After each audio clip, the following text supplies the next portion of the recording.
Today's market call is presented by Robinhood. Robinhood's financial tools put you in control to trade, invest, and earn your way. It's 1 o'clock on the East Coast. Yeah, it is.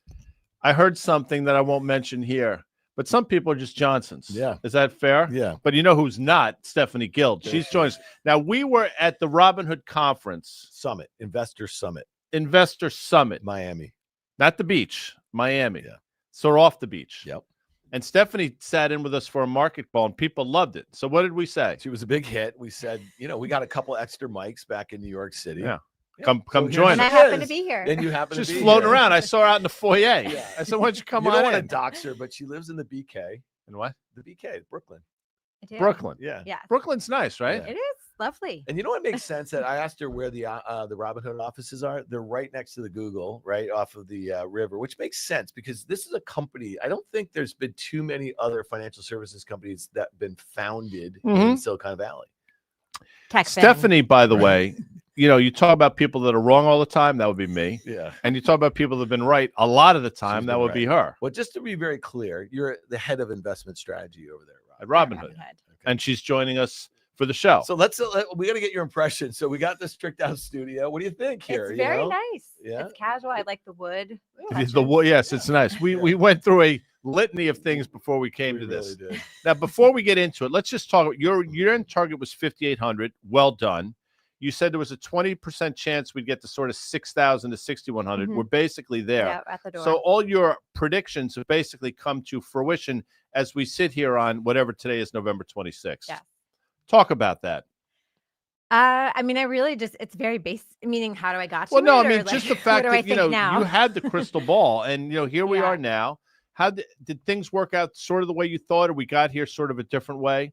They did actually. Like I thought, interest rates would kind of stay somewhat elevated relative to the last like 5, 10, 15 years. I thought we would have strong earnings growth. I thought the markets were not super undervalued, but they could get a little more overvalued. Like things always get a little more overvalued before they maybe get corrected. I also thought we'd have a correction sometime kind of late summer, which we did. Which we saw on August 5th. And again in September. Yep. I also thought that once we had more clarity post-election, that's when you could see my 20% come into play, which is what happened. So looking forward, I think over the next 3 to 6 months, we could get to 6,300. I'm not sure yet. I haven't formed my opinion for the whole year yet. You all saw I was born in 1963. Decade team.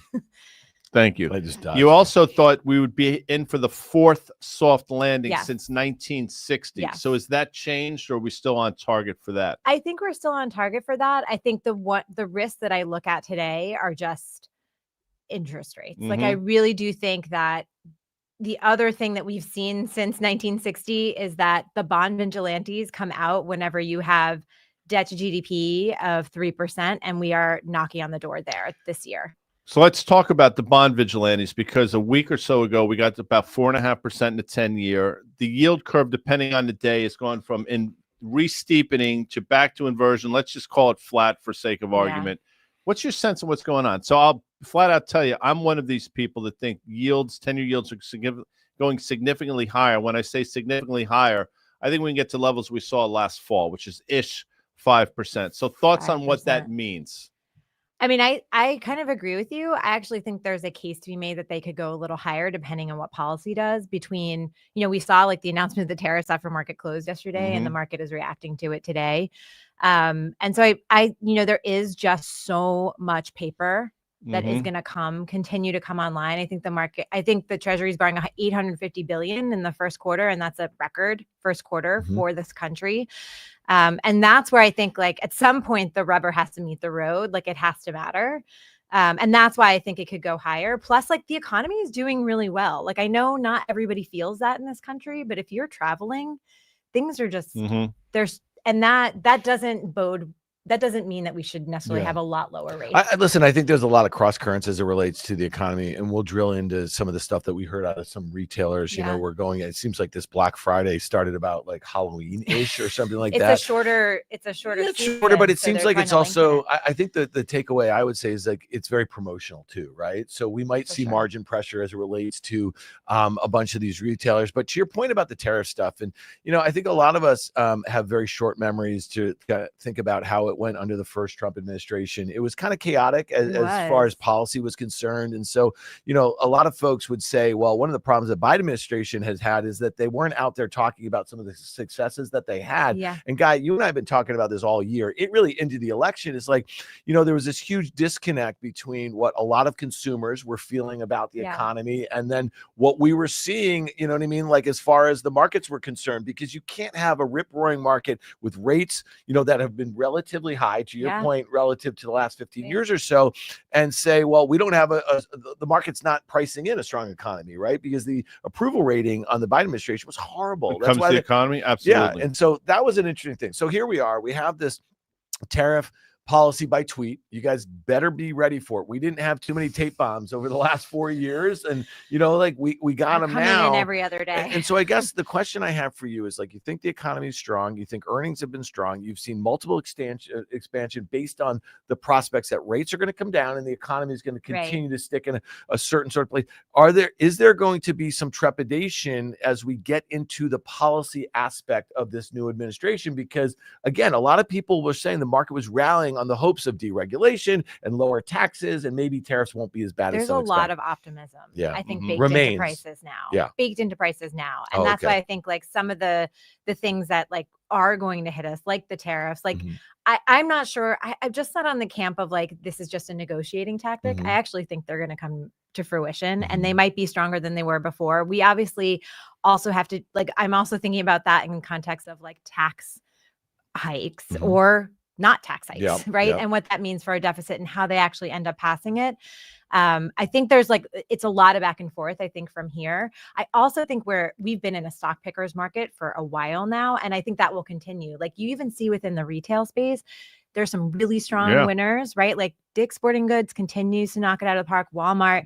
Then you have like Target and you have Kohl's really struggling. So I really think like it's also just we're in an environment where like decision-making really matters because we have interest rates and the cost of funding is truly there. It's a different paradigm from the last 10, but you know, I just mentioned this into the stock pickers market scenario. It's also really hard, even when you say that term, you know what I mean? Because look at a Dick's, you know, it opened today at 226. It traded as high as 229.5. And right now it's trading 214.5, you know? So it tells you down on the day. Yeah. And this is a stock that's kind of stuck in the mud. If you think about, you know, it had a Q1, it broke out to new highs. It's been consolidating between, let's say, 190 guy and 240 the upside. That's kind of no man's land in a market where Walmart, throw up Walmart for a second. I mean, that looks like they either cured cancer or are like have some sort of generative AI, you know what I mean, solution that is killing everyone else. Well, what I think the Walmart chart suggests that their margins, the margin expansion that they've enjoyed on the back of AI is now being priced in terms of the valuation that the market's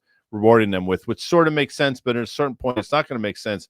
You mentioned DKS. Pull it up real quick. I mean, this has been sideways since March. You know, you can make an argument that maybe a little bit of a mini head and shoulders. You know, you have the head basically created, I want to say in the middle of early September-ish, and then you have this now potential for the other shoulder. That's just something to look at here, especially depending on how we close. But, you know, one thing, just going back to the broader market, Steph, this is interesting. We say it all the time. You don't trade the market on valuation. It's not a timing mechanism. But the more rich it gets, the less room for error the market has. Speak to that. I mean, just because I think one of the things I repeat over and over again is expectations are everything. And once you have high valuations and all the positive expectations can be baked into something, the bar just gets really, really high. And that's why I think something like Dick's happens, right? Like they're expected to just continue to deliver. And that's what happens a lot in the tech space as well. So I think that's why it's not a good timing mechanism, because we know valuations can get beyond where they maybe deserve to be. But it does mean that you have to watch what is happening. And if expectations even just meet, like that's not enough anymore for whatever company you're looking at. Well, quickly, I think we saw that with NVIDIA. I mean, I'm cherry picking a little No, bit. you're not but, at all. You know, I mean, pull up NVIDIA that chart. basically came out in line-ish, maybe a little bit better.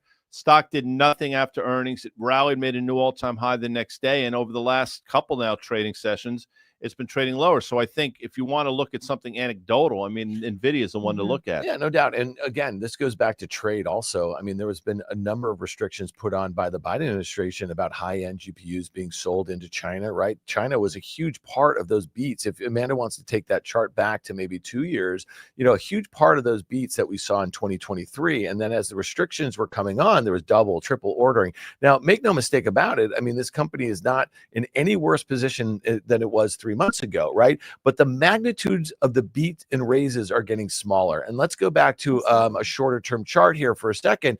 This stock is about 25% of the S&P 500's year-to-date gains, like, right? So, and we'll talk a little bit about concentration. So you can mentally see that uptrend from the August lows. You see that 150-day moving average. There's probably a pretty good chance, and you and I looked at this yesterday, Guy, it breaks below that breakout level from, I want to say a month and a half ago, and we kind of test some levels. And if you go from the July or the June highs down to the August lows, that was a 30-some% sell-off. Now, I just want to make one other point here, and I want to get you in on semis. Let's go to the SMEs, the ETF that tracks the semiconductor index. We know that Taiwan Semi and NVIDIA make up 35% of the weight of this. Maybe it's not a great constructed ETF. Let's go to the bars and let's kind of pull it out a little bit. You know, when you think of this ETF is getting stuck in the mud Since July. Yeah. Yeah. So, and a lot of that has to be the relative underperformance of an NVIDIA over this past period, when the S&P and the NASDAQ seems like they've made like about a dozen new highs, Steph, in that period. Talk to us how you think about concentration in, you know what I mean? Like in general in the major indices. I think that's why I say it's a stock picker's market, not necessarily because like, oh, it's so easy to find opportunities. It's the same like it's always been. But what I mean is same that, like, as it ever was. That's a song. That's you're a not a Talking Heads B-52s or Talking Heads. You're not a Talking Heads guy. That was like when you were in college, they were like they were killing it, right? Yeah. No, like, the Talking. First of all, and we got to get a sense not when of I where was in college. Frank Sinatra we got to get a sense of her. college. Yeah, that's true. All right, well, of her music well, sensibilities. what is your here. music sensibilities? I mean, we have time. I'm very diversified, just like the way I manage my portfolio. Fair enough. But I do have a bias towards old school hip hop. Old school. What is old school Well, hip hop? Is Guy, that like on your Beastie Spotify Boys? playlist? No, I don't know what that is. Yeah, Beastie Boys right right in That's there. old school hip I hop. love But Beastie then, like, Boys. Biggie, Tupac. Like, Sure, I Oh, love really? Biggie. Didn't he perish in a gunfight or something? And so did Tupac, by the way. Same It was one kind or of an East different Coast, guy? West Coast thing. Yeah. That's was cool, around the Steph. same Okay, time. goes back. I mean, I grew up in New York. So. Yeah. Well, by the way, just as a little teaser, Biggie Smalls. we're going to do a couple options trades here. I'm going to navigate the Robinhood legend. I'm going to be a legend on the By the way, legend. we'll take Q&A too. And we're going to take some questions. We got two trade ideas. We're going to get to one in a second here. So sorry to cut you off. What here. I was saying before. Same as it ever was. That's where we left off. Yeah. But what I was saying is that I actually think like different. It's a new paradigm shift from an interest rate perspective, but also I think from necessarily just buying a market cap weighted index and that's it. Like, I actually think that you leave some opportunity on the table by doing that, because those largest companies that are driving the returns of those index, like, they might be getting long in the tooth. And I think there's a lot of opportunity. And we've seen that since the election. All right. I want to be clear again. You've been spot on this market without question. We talked about two of the four risks you see. Interest rate risk. We talked about valuation concern in terms of being basically, less and less room for error. Geopolitical risk is out there on your list as well. And listen, that's been around since Russia invaded Ukraine a couple of years ago, right? So that's been here, but seemingly the market hasn't really cared. Why would it start to care, do you think, if these things get escalated? Yeah, I mean, that's the one thing I would say about like the new administration is that historically they've shown strength when it comes to non-US issues. Yeah. And so maybe the optimism is that some of that stuff will start to calm down. But I do worry about like, maybe I don't want this to get political at all. No, but it's not about politics. Like, yeah. I mean, I just worry about like what, in one case, like that maybe means that things start to calm down in places like the Middle East, that then impacts the price of oil, that then impacts our inflation. But then maybe there are other things that come into it because other countries maybe start being like, well, we're not going to be as cooperative with you. Fair enough. And we buy all our goods from China still. By the way, that's not political whatsoever. And we're going to go into a period over the next few years where a lot of the stuff, like we didn't hear from the Biden administration on a daily basis. They weren't holding the sort of pressers that went on during the first one. They didn't have anybody on the Twitter machine or anything like that. So I think for a lot of investors, they're going to have to kind of get used to some of those kind of broader reaching sort of things. You're going to have to discount some of it. You know what I mean? And so again, it makes sense that you're going to have to stare at your screens. If you're an active trader, you can't go off and spend too much time. Does that make some sense to you? Makes a lot of sense. No, without question. It's not about politics. It's just trying to read the tea leaves and see what's going out there. You have to sort of anticipate this stuff. The other thing, and I'm on board with this, by the way, I don't think you necessarily think we're headed there, but the same way I think rates are going higher, I think the unemployment rate's going to go higher. And that's the fourth risk that you put out there. You think sort of 4.5-ish or north of that, things get a little dicey. That's where I start saying like, things are getting a little softer. It's really like the crux of our own internal economy and what I think could be the make or break for owning things like small caps and mid caps because they're so U.S. focused. You look at charts, right? You look at technicals. All right, we got to pull up the Russell 2000. Why not? IWM, because this is one. So Guy and I have been sitting on the desk of Fast Money for how many years? Long together? time. I mean, a long time. I've been doing it since 1968. Yeah, right. Right before, right after, right when Nixon was elected. You're gonna have to get used to some of the sarcasm. When were you born? You missed this because when we were talking about music, where you said, "Well, he was a first-run Sinatra guy." You used to hear him on the. He had one of those big wooden radios. RCA. We used to call it a Victrola. Yeah. You did do, right? I still call it. Let's pull up. So I was going to say about Fast Money, oftentimes like somebody across the desk will be talking about something and I pull it up on my FactSet machine and I'll show, and guys like double top, baby. He's like the king of double top. So look at this one here. And we talked about this relative underperformance to the major indices for a long time. Didn't matter whether rates were going higher, whether they're going lower. You know what I mean? It didn't even outperform that much off of the COVID lows, right? So here you are. You have an index that is basically the size of, I don't know, it's less than NVIDIA or less than Apple or so. But you've made up some ground here. And I guess I would ask you, what would be the thing, in your opinion, that would cause this thing to break out of a 3-year or so, consolidation with relative underperformance? Because I'm hard pressed to think where it is. If tariffs are going to hit this group really hard, right? If they're greater than expected, if unemployment goes to where you're talking about it's going to hit this group really hard, right? 2/3 of, I think, employment comes from small and 70%, yeah, something like that. Yeah. So talk to us a little bit how you see this more from a trading perspective. I mean, I'm looking at this feeling like, so I made a call on small caps in June and it started rallying from there. I sort of feel like it's broke. I feel like it's broken out and it started to, when I look at this, I think, oh, it's on its way. You have to watch kind of if it's going to dip down. But if you look underneath the hood, the two largest sectors are financials and industrials when you look at small caps, right? So that means that our US economy has to continue to be strong. So even if we have a little higher unemployment, if things are generally like still going okay, and maybe the unemployment is just from like some no longer willingness for margin compression to come, then maybe that's okay. Financials, do they do well in a higher interest rate environment? They should, as long as the curve has a steepness to it. And if it doesn't have that steepness, the other thing that could drive a pull up in financials potentially could be the fact that we have deregulation and then maybe you start having M&A activity in the smaller part of the KRE you think benefits, which also would be the Russell 2000. That's why I think like you could still have this continued break. I see a breakout when I look at this, but I think you can continue. Well, we got to see if it back and fills, which it did, right? Amanda can kind of shorten this thing up. Yep. Let's pull it up to like a 6 month or something like that. You see it had that breakout right after the election, and then it filled in the entire gap. Now, Guy, what does that mean to you that the fact that it filled in almost the gap and then has it's very encouraging. I mean, Steph is right. That looks like a breakout. We need to close. Look, if I'm really starting to try to handicap this thing, close above 245-ish, and then we should be ready for a new range. But again, I think you're baking in a lot in terms of the reacceleration of the economy and the hope that interest rates are going up for the right reasons. And if they continue to go up, is that it's somehow hamstring these things. And also you have to believe that the unemployment rate is going to stay sort of tame here at 4.1, 4.2. And that might well come to fruition. That's not my well, base think case, about though. this. If these tax cuts from 17 are going to be made permanent, or at least that's what the C-level suite in America thinks is going to happen, then you might hold off if things start to slow down a bit before cutting too much cost, which means in the personnel thing. All right, guy, I'm gonna throw this up as a jump ball. We're talking about that's not fair because I'm taller than Stephanie and I'm a bit of a Neanderthal. Well, no.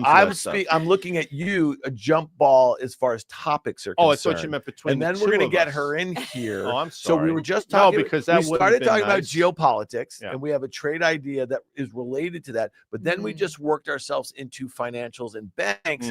We have a trade idea there too. Oh, so you asked me which one we should start. And both of them are contrarian. Which do you want to start?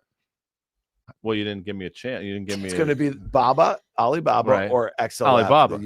Really? Okay. You know what? Can I change my answer? Yeah. XLF. All right, let's do it because we were just talking about. Why don't you tell me the name of the movie you'd like to see? Do you remember that from? He's never seen an episode of Seinfeld. So it doesn't work. Now I got that. Okay. That was Kramer. And What is remember that? Movie Phone? You remember if you wanted to go see a movie in the late 90s? You had to make a phone call. You had to make a Who phone did you have call. to call? You don't remember Movie phone? phone. 1-800 movie phone. Why'd you have to do And that? it would tell There was you. no internet yet. It would be No, like newspapers. and You you go to the put in your- newspaper section, Oh, and then and it would show you the That's true, cinemas, the local actually. cinemas. But the And it interim would- technology was calling. the And interim. There's no interim well, technology. he's a big Fandango guy now. Excuse me. No. All right. No, hold on. I just want to be crystal clear. Yeah. If I wanted to go see, for example, like Dog Day Afternoon Oh, I love with it. Al Pacino, Yeah. and the great John Casale. Fredo. Yes. Yes. By the way, we'll talk this offline about the 5 movies he We're was going to in. work her in. over a That's going period to of be a time. thing that she I starts would to go do to with us. go to my local paper, the Citizen Register in Croton on the Hudson, and I'd go to the movie section, and it would show where it was playing. Yeah. Sometimes I'd have to drive all the way to White Plains. Sometimes it was in my own backyard. We go to the drive-in theater in Croton. It's amazing. Sorry, Steph. How many first dates? Exhilarating. All right. All right. So how many Well, first dates did you take to the drive-in? Do you remember? I wouldn't call them dates. Yeah. They didn't last particularly long. No. Well, you went to the movies. What we used to do for the drive-in, you brought this up, by the way, not me. I did. We put people in the trunk. We're in I had a deep. Buick Electra, big car. By the way, So this we is put like was 2 or in 3 Greece people in or the was trunk. in the beginning of Outsiders. They did the same thing. Yeah. You know what I mean? That's what we All right, figured let's it out. do this. my dad had a Buick. It was my Did he favorite car really? of his. Really? See that? Black, Mine was an Electra. velvet seats. Oh, it's fantastic. Big car. I had a Buick LeSabre when I was in high school. It was my mom's. Sorry, car. Amanda's mad at me now. I'm Okay, sorry, let's go. Amanda. All right, let's do this. Let's look at The XLF bullish trade. Okay. So no, bearish. Oh, Bear. Thanks for paying attention Sorry. here. Cheapest thing you Okay, can so do. you think it's gotten long in the tooth, financials, for now? I think so. I think the Okay. banks in particular. And I think that so here's our chart here. Yeah. And this is one of the things that's a nice little uptrend. It bounced off that 150 day. You saw that gap. That's probably one of the biggest gaps that we saw as far as sectors were concerned on November 6th post the election. And so when we're talking about, and you brought this up, Steph, is why I wanted to go to this right away, is like, okay, the idea of deregulation, the idea of the US economy maybe inflecting higher, that sort of thing, that should be good for the banks. Like I get it. And in the last Steeper curve. year, right, Yeah. steeper curve. But in the last year, as we saw, inversion, de-inversion, all this sort of stuff. Rates were going up, rates were going down. We're going to be in a rate cutting cycle. Maybe rates aren't going down. It's been good for the banks, like Yeah. all the way Yeah, around. yeah. And so I just think there's a bit of a pull forward. Thoughts on that? I kind of agree with you. I was looking before we came here at sort of financial sector versus like tech sector, and really like in the last 3 months, financials are up 15%, tech's up 5%. Like that is a huge kind of reversal of what the trends have been. And so, yeah, I think it's rational to say there should be some profit taking. Here's how I look at the XLF. Forget about maybe not Berkshire forever. Hathaway for a second, which Yeah. is 13% of this ETF, Yeah, right? yeah. That's its own animal. Yeah. But now 30% of the remain. So the next 30% are basically 5 stocks. JP Morgan, Yeah. which at 10% is a very expensive stock by historical measures, if you look at it. Visa and MasterCard, which have been on unabated runs, couple of sell-offs along the way. But if you think there's going to be a slowdown with the consumer, you're going to feel with MasterCard and Visa. Bank of America, which is an unmitigated disaster in terms of their loans to maturity book. Yeah. And then Wells Fargo, which is his own animal as well. So you throw that in the mix and say, you can make a compelling argument. All those 5 stocks have some potential risk to the downside, Berkshire notwithstanding, which is why this makes sense. Berkshire might also, when you think about it from a performance standpoint, you made this point, guy, they're sitting on A lot of $325 billion cash. in cash. So let's look at the XLF here. And it started with a bit of that gap. It started with, kind of the rate environment where people are probably pretty uncertain. If you look at the CME Fed Funds tracker, I mean, there was, a very high probability of, continued cuts into the new year. No, I know it's you think there's a 50-50. chance we could get down to 4% in the I Fed think so funds. still. We're at 4.75 on the upper end of it. I just think that there's a good chance that the XLF fills in that gap over the next kind of month and a half or so, nearly 2 months. So let's, Amanda, let me drive here on the legend here, because, you know, I like to be a legend. This is a dope thing, by It the is way. dope. Do people say that? Well, the kids do. I mean, she used to back in the day, listen to hip hop.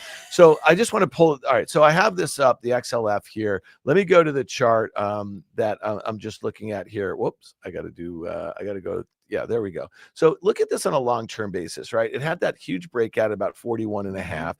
This looks relatively unabated. If you look at where that 150-day moving average is at 44, here we are at 51-ish or something like that. I just think that at the very least, you could get a pullback, fill in that gap, the same way that your Russell 2000 did post-election. Thoughts on that from a technical perspective? Yeah, I think, I mean, anytime you have a run up this much in a very short period of time, I think you want to kind of be careful about like one of my old clients used to say to me all the time, bulls and bears make money, pigs get slaughtered. You just want to kind of be careful, I think, and it doesn't hurt to at least put not maybe some protection on, or at least just kind of be like, let's just get a little closer to playing with house money. And so, and I get that. And that makes sense. I mean, the idea is like, I like an ETF like this, and Guy's point about Berkshire, it's not a great fit as far as if you're looking to hedge, if you're looking to hedge, but this is a great trading vehicle. My only thing is like MasterCard and Visa, like if you saw the recent Fed report, like they're, you know, people are not overly leveraged necessarily, but they are starting to have more charge-offs, like for those that are more over leveraged. I think the delinquency rates are like 13. I want to say they're north of 7% now, which is the highest we've seen since 2011, sitting on top of like $1.2 trillion of credit card debt at 23%, which is the average credit card rate. So I get the leverage part, but you know, we're probably getting towards levels where, listen, MasterCard and Visa, as we know, they don't take credit risk, but if transactions start to slow, well, look at Best Buy said, or even transaction amounts are lower. Right. And Best Buy, they made some comment about people weren't buying TVs before the election. I mean, that seems kind of odd to me, but that's the sort of thing that you don't want to hear from. Strange though, that I feel like there's this, like everyone was waiting for the election to see before they made any big decisions. No doubt about it.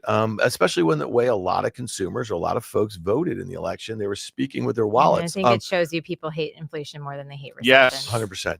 All right, let's look at this. So here's the chart. You see where I want this thing to get to. I want a gap fill down to 47. Let me build this options trade here. I'm going to January expiration. I'm looking at a put spread here. I want near the money. So here I am. I click on this 51 put here. I want to do the 51.47 put spread.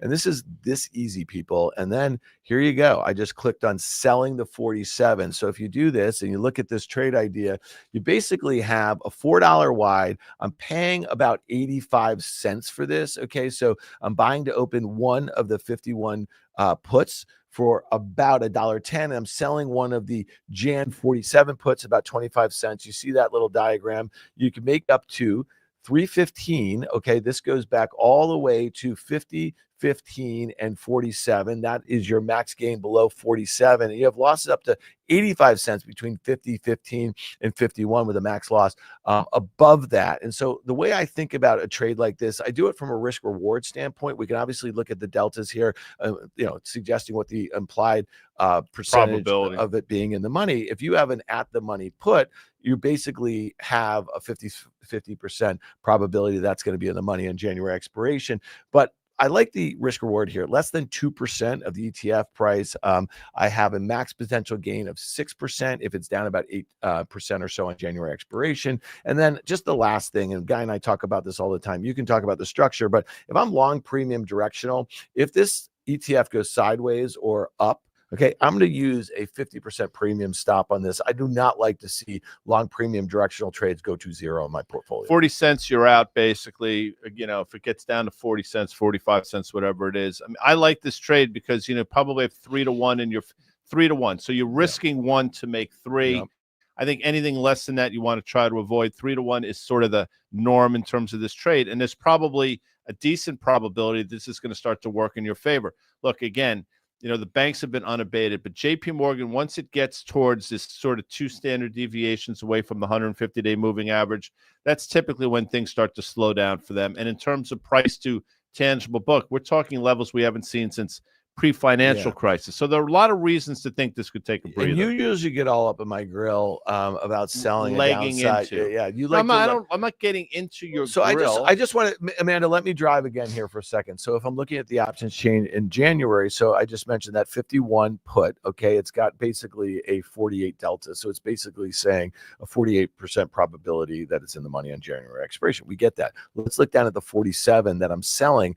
About a 13% probability. Now you might say, well, that's not particularly great. Why would you be selling that? Why? Because over the next month, we're going to have these really slow sort of holiday weeks, right? We have a half day in front of Christmas and we have a half day in front of New Year's or after New Year. Theta bleed. Yeah. So like the idea that I'm taking off 24 cents or 25 cents of this and letting that kind of run out a little bit makes some sense. I might cover it after that into January expiration. The last thing I'll just say about January expiration, it catches a bunch of the bank's earnings. And so I think that the at the money puts are going to stay bid. What do you think of that, Stephanie Gold? I think that's a good analysis of like what you're, because I do think we have to look into earnings in January. I feel like they'll still have a lot of reasons to put up good numbers, but I also think it's about expectations, and they have gotten really, really high. And that's why I said I think it always comes back to that. And it goes back to valuation as well, which at some point is going to matter. We also like to bring in some questions during our show, Stephanie. Okay. So this is from JS, who's with us every day. He wants to play a little game of Jay Sloan. Would you rather? Yeah. Yes, I know. Okay. But he came in JS. Okay. Let's play with Blackstone or Carlyle Group. Okay. I'll give you the answer. My answer is Carlyle Group. Now, if you look, the all-time high in CG was made in November of 2021, like many stocks, north of $60. We are now trading 53. I think we're going to visit that level and potentially take it out. Blackstone, on the other hand, has been an unabated run to the upside. If you look, it's given a little back over the last couple of weeks, but you know that prior all-time high, which was also made in November of 2021, was about $145. So I think Blackstone could do a bit of a back and fill, not back to 145, but I think it's setting up for a bit of a retracement. I think Carlyle is the one that's sort of hair triggered to take out the prior all-time high. JS, how'd I do, Dan? It did great. I mean, the one thing I'd say about these names and why have they had these sorts of moves, if you think about the idea of the capital markets reopening in 2025, you think of the, you know, the pent up, these aren't VCs, right? They're private equity. So they don't have the pent up demand to take private companies public the same way that a VC company does. So the private equity, they buy companies, they bring them private, they rework them, they throw a bunch of debt on there, right? And so then ultimately you spin them back out or you sell them like to, you know, another strategic buyer. So that's what's happened here. I see what you're doing with Carlyle, you know, guy. You're not feeling it. No, what I'm saying is I don't like any of them right now. I just think when you see a move like Blackstone, like I think it's pulled forward a lot of that excitement that you see, you know what I mean? So I think there's better places to be in financials. I'd rather buy a JP Morgan on a 10% pullback or something like that, you know, because I want to buy Goldman Morgan and JP Morgan who well set up to see an IPO binge in 2025 or an M&A binge. Does that make some stuff? Sense, Steph. Steph. We're just getting new. This is new, guy. This is our second podcast with her. We had fun the first time, which is why we had her back. That's why she's here. If she sucks, she wouldn't be here. She's good. Thank you for the vote of confidence. No, is it true or not true? I know. We've had some bad strategists on our pod. We've been doing this now. She's we loved to have, and it was, you know, I give her credit because we were in the sort of the second floor of that hotel. Yeah, we were very noisy, very hard to hear. Yet you were you were a champ. I just bounced around with you guys. There you just go. Followed Hopefully you're your doing lead. it now. You knew what to get into. It's like dancing. Anyway, please. No, I mean, when I look at like a company like Carlyle or Blackstone, I do agree that Blackstone, I think, is just like pulled in so much future demand into their pricing, into their valuations. Carlyle looks more attractive to me from a valuation perspective when I look at it. I mean, it's 12 and a half times. You know, you look at a Blackstone, it's like 35 times next 12 months earnings. Dividend yield is certainly a bit better. And that's sometimes why you buy these things, because they'll kind of pay out nicely. Just like the whole private equity world just makes me a little bit nervous because there is so much, just like so much dry powder. And is there enough deals to be done? Maybe in the new administration with less regulation, there is more to be done. Because maybe you can. They probably are sitting on some stuff that they bought at higher valuations when interest rates were super low, and then they could end up maybe it ends up being that they can sell to a strategic seller. I have a question for Guy. So let's pull up the Blackstone again. Let's do a 5-year. Okay. So from the highs in 21, and we knew it was just an orgy of absolute like risk taking, whether you were a VC, whether you were private equity. Let's draw a horizontal line from that breakout level at 150. Okay. Well, it's right almost to the penny, Guy. It wasn't 150. Yeah. Okay. And then when you look at to the lows, got cut in half. It got cut in half.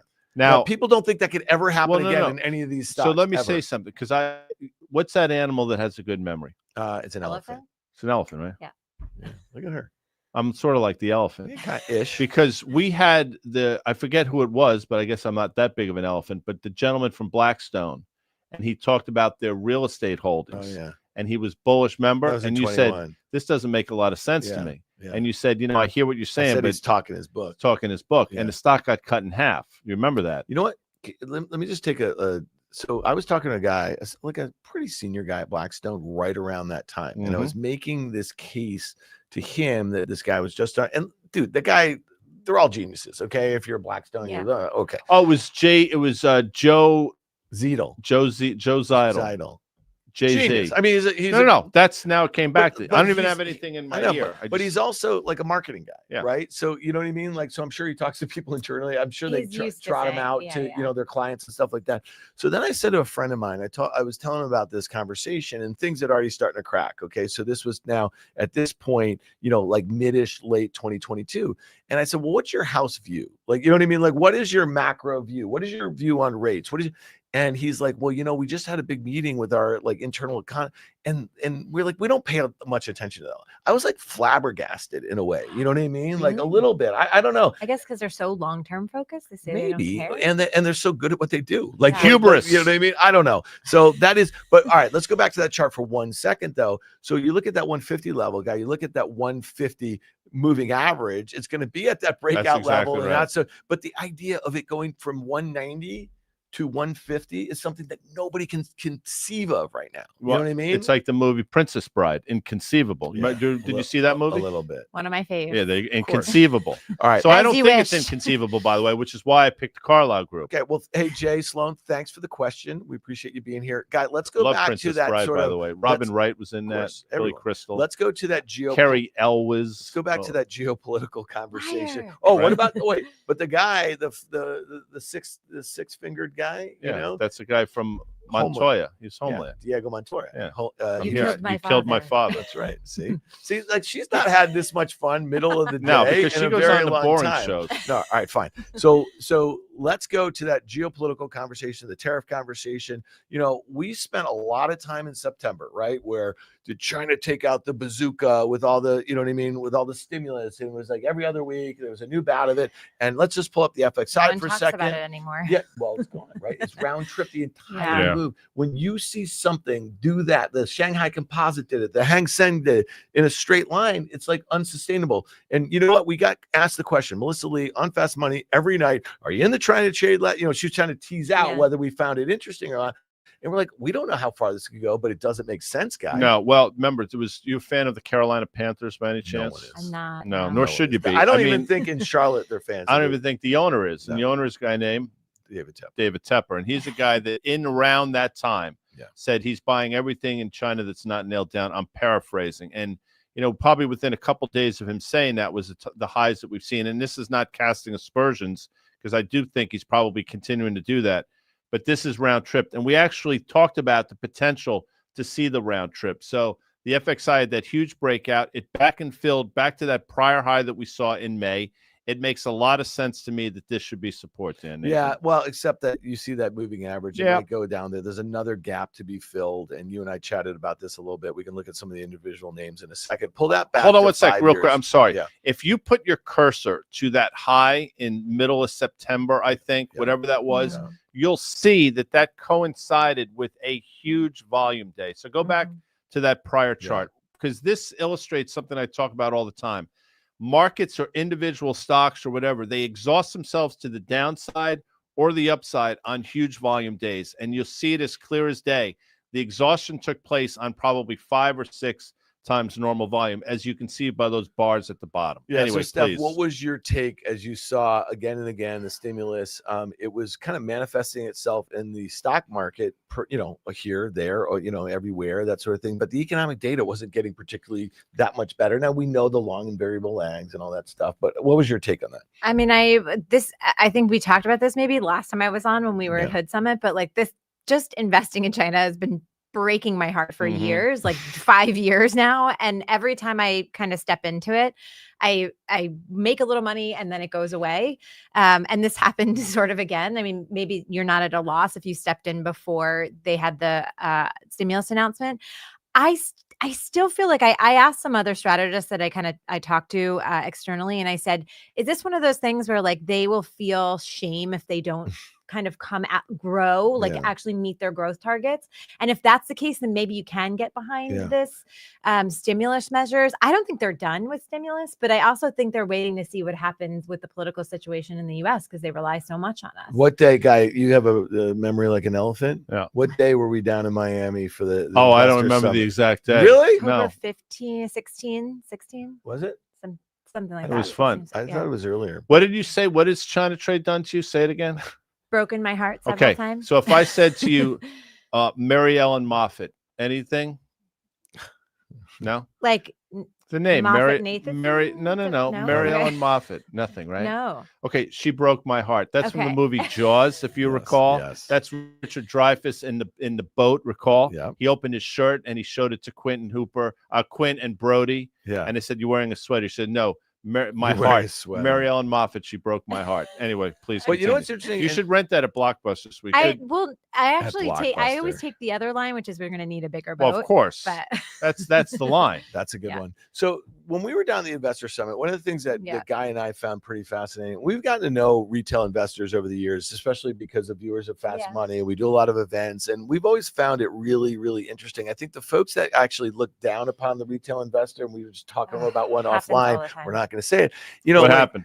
Don't worry about it. But Well, you say that to me, what and you ask, and then you say, "Don't worry, All you right. can't do But that." my Okay, point is we'll I after was the on show. another network It was show, and Oh, they got okay, fair enough. I don't my know. investors got criticized. yeah. Really? Yeah. You should have brought me along. But what we've found routinely over the years is that the finger of the pulse, you know what I mean, is below the surface with individual investors. They're finding information in new and different ways relative to institutions and the like. And so we got a really good sense. We talked to dozens of people down there. We're asking them what they're optimistic about, what they don't like, individual names, geographies, sectors, and that sort of thing. And so I don't remember, if we could pull up the FXI again, I don't remember too many people saying, I love China, I want to get into China, this and whatever. And look where, if you look at a 1-year chart, it had topped out, like I want to say less than a week or earlier. We didn't say people buying the dips. All right. Well, here we are. We've round tripped that whole move. Guy, a name that you and I have been keeping a close eye on is Alibaba. Why? Well, it's probably one of the largest exposed names to a Chinese consumer that has been struggling, to your point. A lot of those initiatives that did the kind of, buoy the property market is really focused, again, not just on businesses, but also consumers. They have that, cloud business, and they're well positioned in a whole host of different things going on in tech. But that doesn't look too different, Guy, than what we just showed in the FXI, except that the magnitude of the rally was greater and the magnitude of the sell-off was greater. Now, you would expect that in an individual name. You have idiosyncratic risk. We look at that uptrend. Now, granted, it's a mild uptrend since the spring. Could it go back down there? Sure. But this is one of the reasons why we're going to look at and define risk options trade. But give me your take on Baba right here. All right. So maybe I'm a day or two early here on this trade, but I don't think so. So Alibaba, if Amanda were to sort of lengthen this out, I mean, this stock since the fall of 20, I want to say. Well, let me drive, so. Amanda. Oh, Here, drive. I'm going to do this because I really enjoy using. I mean, look at the downtrend that this stock has been in for the last 4 years or so. It's ridiculous, actually. It's been horrible. Yeah. So you got to go longer term than that. You'll see exactly what I'm talking about. All right. Along the way, you've seen probably 8 or 9, maybe 10, 35 to 50% bounces in the name. Now, we just saw one recently. We've back and filled, and I do shorter term. Sure, Guy. We've back and filled right back to basically 150-day moving average-ish. We have now filled in all the gaps that were created on the move to the upside. yeah, maybe we're not at the uptrend line from the spring, but we're close enough. And I think that, all that exuberance that was in the trade earlier in the fall has been completely taken out. Nobody's paying attention to this name. I can wax poetic about valuation in their balance sheet, but I think this is setting up again for another one of those types of moves. Now, I don't necessarily think we have to get back to that 118, 119 level, but a 50% retracement of that high and this low gets you back to, I don't know, low hundreds-ish, 102, 103. Yeah. So, Steph, you were just talking about the multiple expansion we've seen here in the U.S., right? And you look at it on a relative basis, the S&P is more expensive than almost every other major industry around the world. Do you think at some point in 2025, because this is kind of what Guy and I are thinking, you're going to see a move out of U.S. equities given some of the uncertainty in and around policy and the like, and you may just see, again, this sort of move into lower expectations, lower valuations parts of the world. And I think China could be one of them because the sentiment, to Guy's point, has been so bad for so long. I wouldn't say broad China, though. I think you do have to pick your spots. Yep. And I like the tech sector, too, because they are kind of global in nature. And you're not necessarily like as impacted maybe by tariffs, except for maybe like GPUs and things like that, depending on what the company does. But China is really attractive. Like these kind of companies, Baba and things are very attractively valued. And that's why I do want to like it. Like I said, I keep getting my heart broken, but maybe in kind of like the right setup, like, the right options trade or whatever. We're going to give you the right setup here. I think that actually could be very good. And that's why I wouldn't say just go buy China, because I think that's dangerous from a political perspective, but so one of the ways we're thinking about it also the same way from a valuation perspective is trading at 8.5 times next year's earnings are expected to grow. Let's call it low teens. And that's me being conservative because the street's higher. You have, single digit, 9 times, Baba's 9 times next 12 months. And on a PEG ratio, it's on the lowest end of its 5-year. Correct. Yeah. Look at you. You're owning your fact set machine. Also Also the legend, the fact set. These are two of our great partners. We're just going to kind of get that out here. All right, let's look at a way how you will define your risk. Okay, so let me go to the options chain here. In Baba, stocks trading about 85.25. I want to look at a January call spread. So let's go to January expiration for a second here. Hold on, people. All right, here we are. All right. And if I want to look at this kind of near the money sort of thing, so 85.5, that's kind of where I wrote it up here. And if I look at that kind of 87.5, and by the way, if you're looking at this, you see me scrolling here in the middle is where I got my cursor. That's where the stock is trading right now. So if you're looking at this at the money sort of situation, I'm going to go a little bit out of the money. I want to look at this call in the 87 strike call. It's about $3.60. I want to look up, Guy, what did you say about 105? 102 to 105, right? Okay. So let's look at that kind of 105. So I'm doing an 87.5, 105 call spread. You see that costs about $3, right? So if I'm paying $3 on the 87.5 strike, my break even is at 90.5. I have gains up to 105. That's $14.5. So I'm risking $3 to possibly make $14.5 to the upside by January expiration or so. And so what I like about this is the risk reward. Once again, I'm risking about 3.5% of the stock price. If I have this thing back up about 6% or so, I'm playing around here, man. I'm in the game here, and I can have 17% gains up to that 105 level on January expiration. And like always, I'm going to use a 50% premium stop on a trade idea like this. But again, it's round tripped all the move. It's back towards low expectations and poor sentiment. And if any guide that up to that 117, if there is some reason for this economy to inflect, is there some reason for, around the property markets, if there's some reason for more stimulus, I think you have this stock back above 100. If we see the round trip, chances are that the folks in China see the round trip. And Stephanie said something about sort of saving face and not allowing us to go too pear-shaped. I think that's exactly what's going to happen over the next couple of weeks. My sense is this happens sometime in early December ahead of the holidays. So I think the timing is right. I think the levels are spot on. And I think the risk reward, again, it's about risk reward. And you've waited all this time to potentially get back in.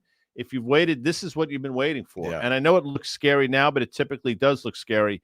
at its worst Well, point. That's where we are. So let's pull up that other chart really quickly because, I showed that uptrend. We showed that 150 days. So we're flirting with the 150 day here. And again, it doesn't mean that that's like take it to the bank support, right? I would say if it gets to the 150, let's pull up the other chart, Amanda, really quickly. If it gets to the 150 and it goes back towards that uptrend that we've seen, let's do a 1 year for a second here. Like that could be the sort of level, but I'm defining my risk down to about 81. It's $3, right? So if the stock's 85 and a quarter, I'm defining my risk to 82 and a quarter or something like that. I probably don't want to be long below that. I like the trade setup. All right, let's look really quickly. There's a couple reports after the close. We got to look at Dell. I've been perusing all the information on Dell. Okay. So they're after the bell today. I mean, there's a lot going on here with Dell, right?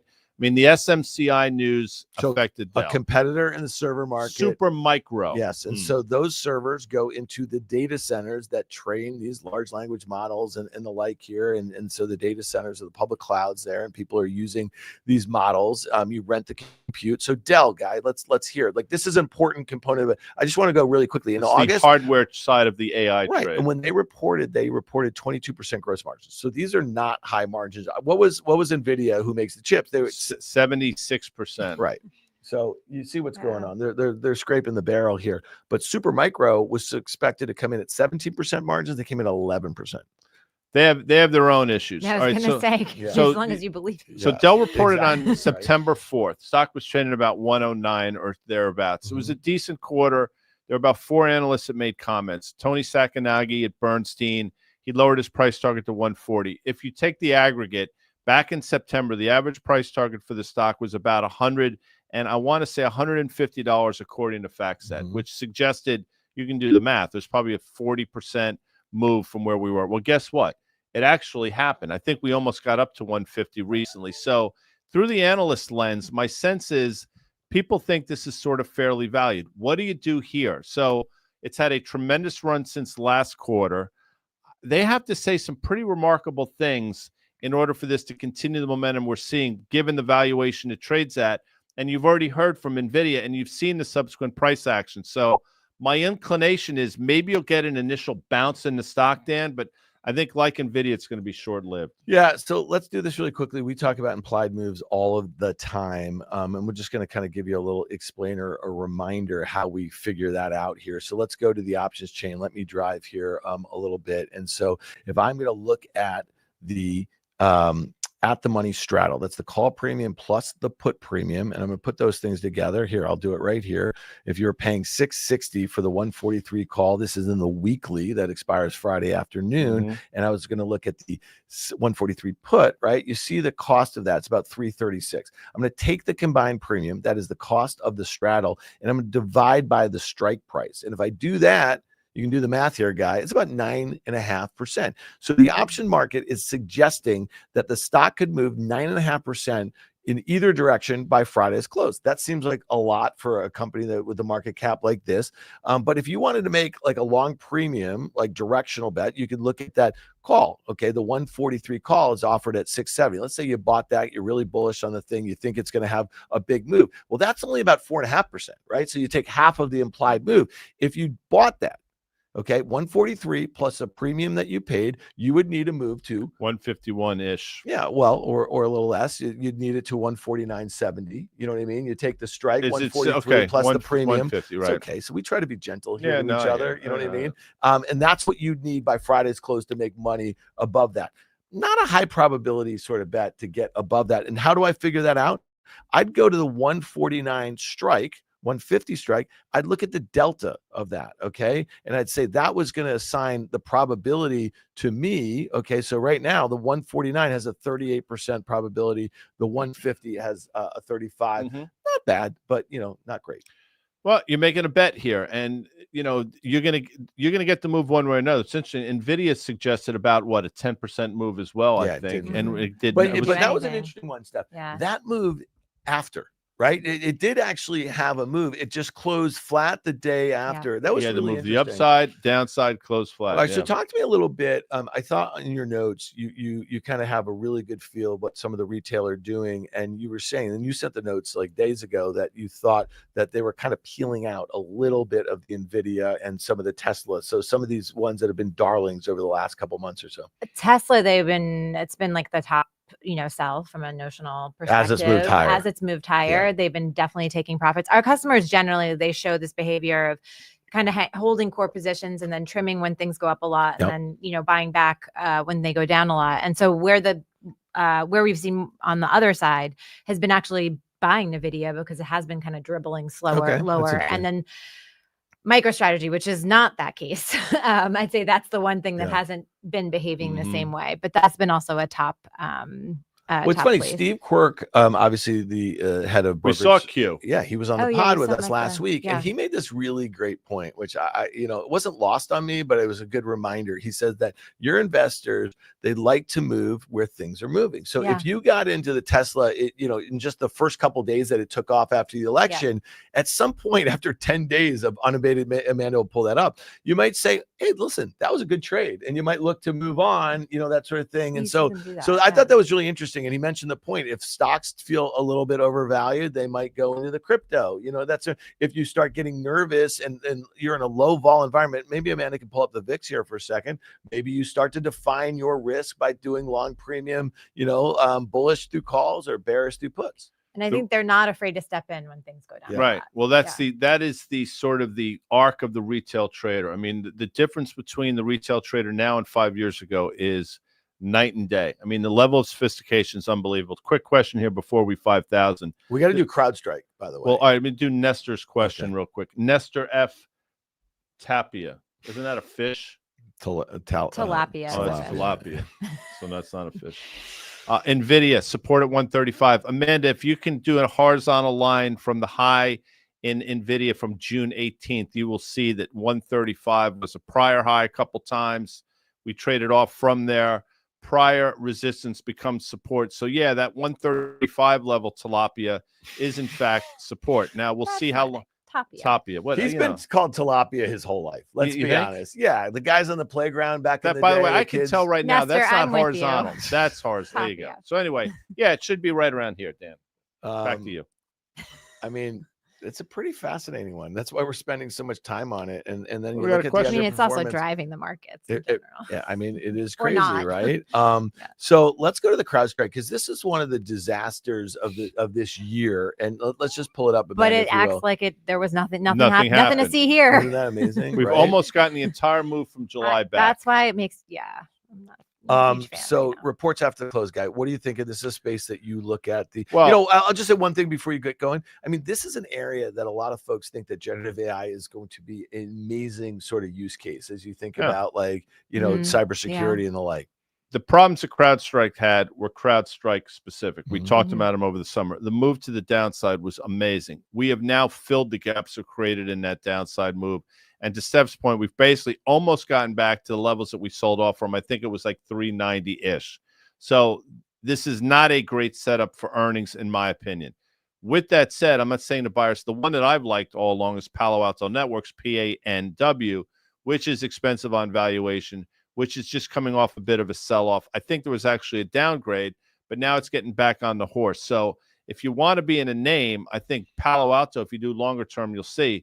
I mean, this has basically been lower left, upper right for quite a period of time. Yeah, you've had sell-offs along the way on valuation concerns and stuff because these stocks are expensive, but this is the place to be, Dan. Yeah, let's go back to the CrowdStrike for a second because the reports after the close. Let me just kind of go to my options chain there, Amanda. And if you just kind of let me drive for a second, this is another scenario. The stock's trading at, let's call it, let's look at the 365 strike, right? So if I look at the call premium, I look at the put premium, that gets me to about, let's just call it $30. I divide by the strike price, 365. I get 8.25% in either direction. And when I think about this stock and to Steph's point, I mean, this was an unmitigated disaster that everyone's forgotten about, right? So it's up 42%. Except for Delta, maybe. Yeah. And this is a $90 billion market cap right now, right? So I say to myself, okay, let's look at the valuation here, and especially relative to some of the the others. You see where Palo Alto is. It's trading in this consolidation at all-time highs. This stock's trading about 85 times earnings, 19 times sales. Okay, so you mentioned earlier growth at a reasonable price, right? Or a PE to growth, a PEG ratio. This thing is like the growth has decelerated massively. So it's trading 25 times earnings that are expected to grow. Let's call it like 20% would be very optimistic, 22% sales growth, and you're trading at 19 times sales.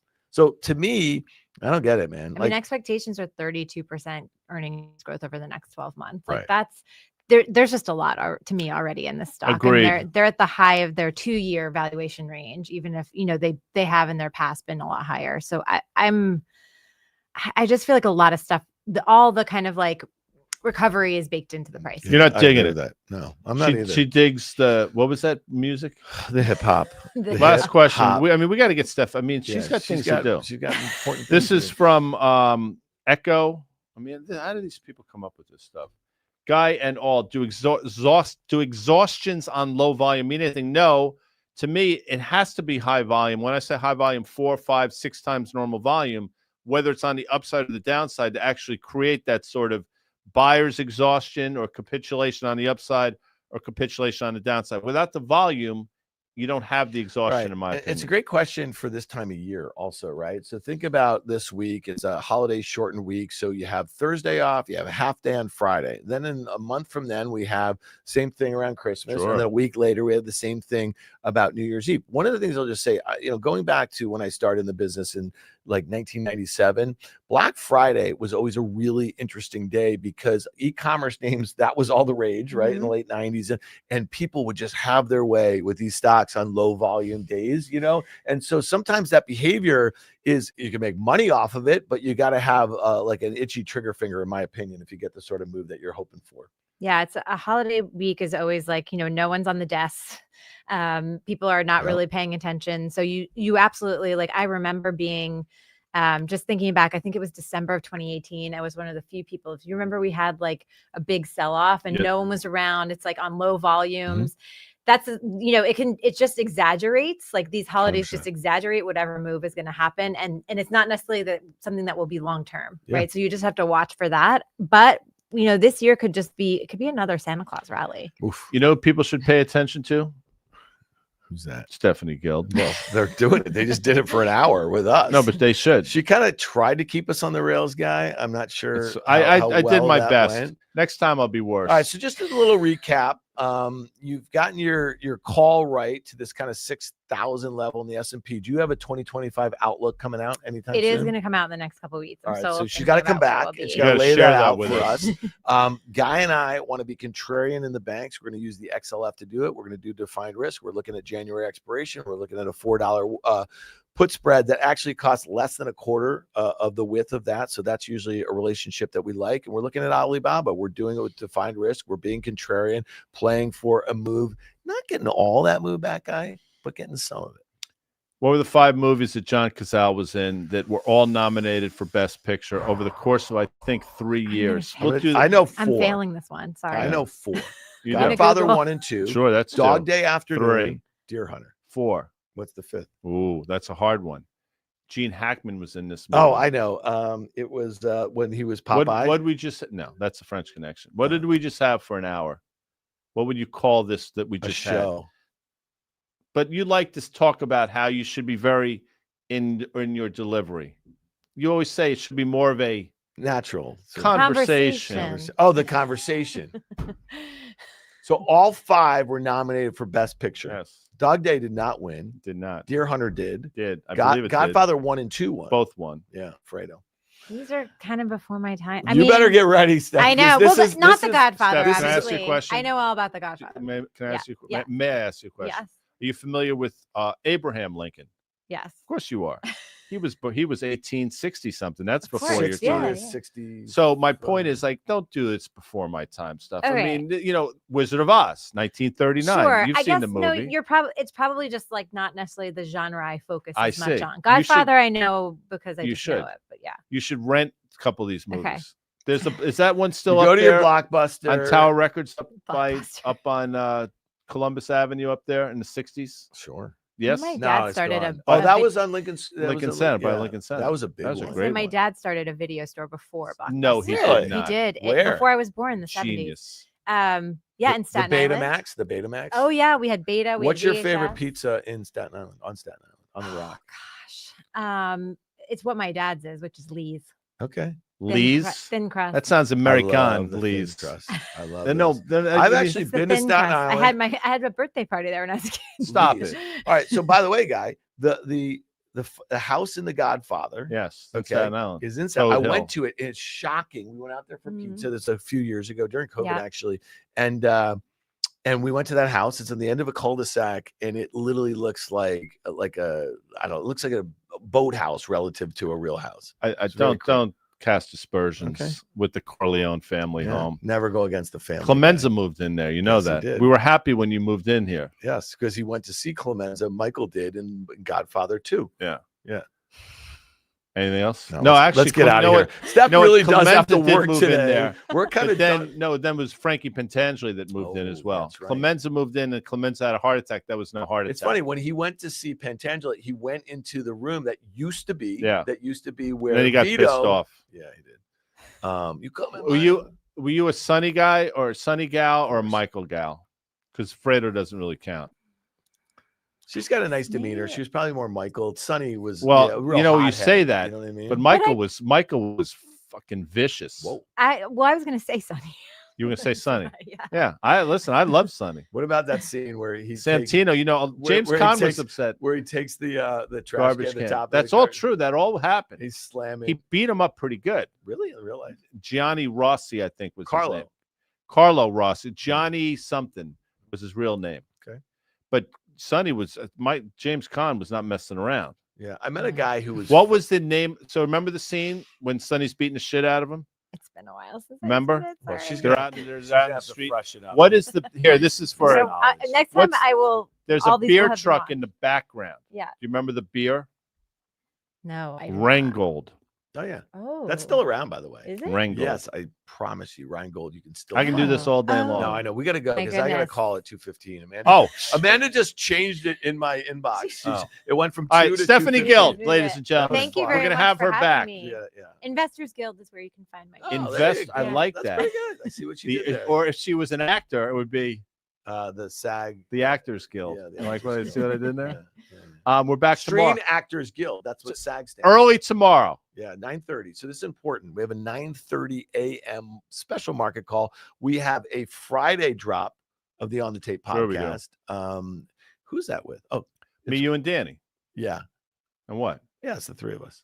What's something wrong with No, that? no, that's fine. I was gonna All right, Tell we got- Danny I said hi. yeah, Danny's the man. Don't- Oh, you don't. met she met Yes. Danny down at the Investor Summit. Yeah, she didn't like him. Oh, I loved all those guys. All right. On that note, Steph, thanks for being Thank here. That you was a for lot of having me. fun. See you We'll do it again later. really soon. See you. Bye.